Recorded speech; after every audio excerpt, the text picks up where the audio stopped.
d'un côté, le président de la République a bien commencé son discours en disant que le Burundi a effectivement des potentialités qui puissent nous permettre d'avancer et permettre aux Burundais de vivre en toute dignité.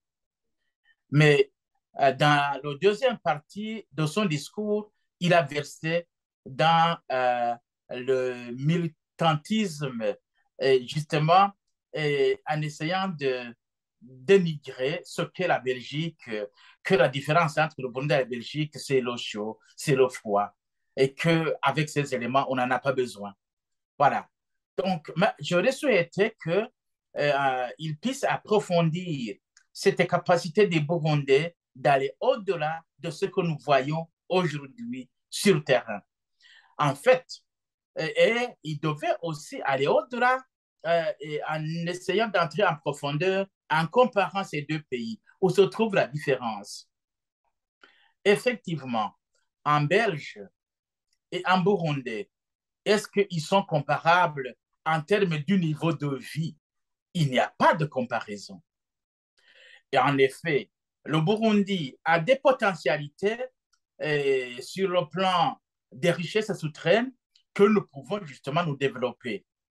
Mais la Belgique n'a pas de potentialité en termes de richesses souterraines, non. Mais il a la capacité organisationnelle qui a permis à ce que tout Belge puisse être tenu en compte dans toute sa vie comment dire, du berceau au cercueil. Et voilà ce que le Burundi n'a pas encore eu, n'a pas encore pu obtenir pour ses citoyens. Et aujourd'hui, la Belgique est assez organisée pour lutter contre ce froid, pour lutter contre cette chaleur.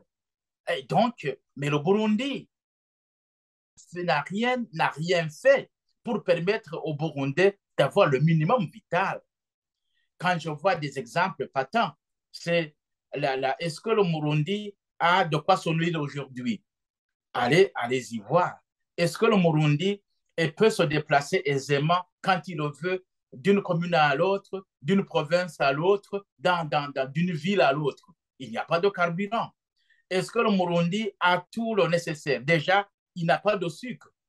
Il n'a pas de sucre alors que le pays produit son propre sucre. Mais les citoyens n'ont pas accès à ce sucre parce que ce sucre est vendu par des grands à l'extérieur pour qu'ils puissent avoir des devises. Et ces devises appartiennent à qui? Ça n'appartient pas au pays, ça appartient à des individus. Et le président de la République ne l'ignore pas.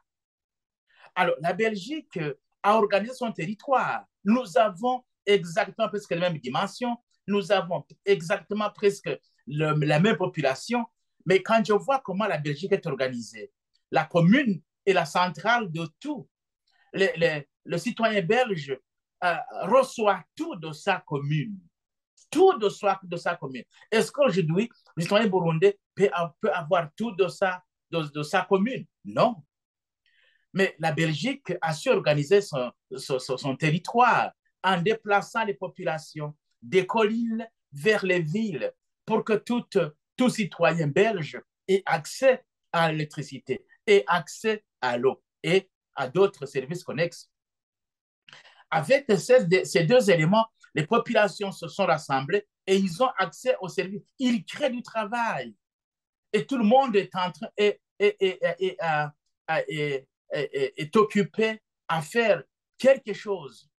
Et ici, les diplômes ne comptent pas trop, si tu veux.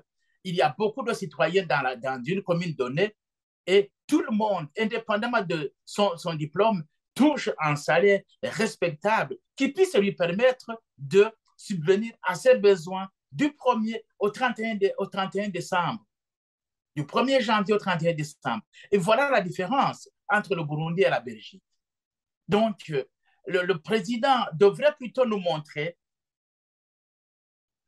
compte tenu du niveau du citoyen belge auquel il est atteint, comment le Burundi puisse atteindre aussi ce niveau, à être indépendant dans sa vie et que l'État s'occupe des affaires de l'État, quitte à ce que le citoyen ait des services convenables et et que le citoyen, justement, soit à l'aise.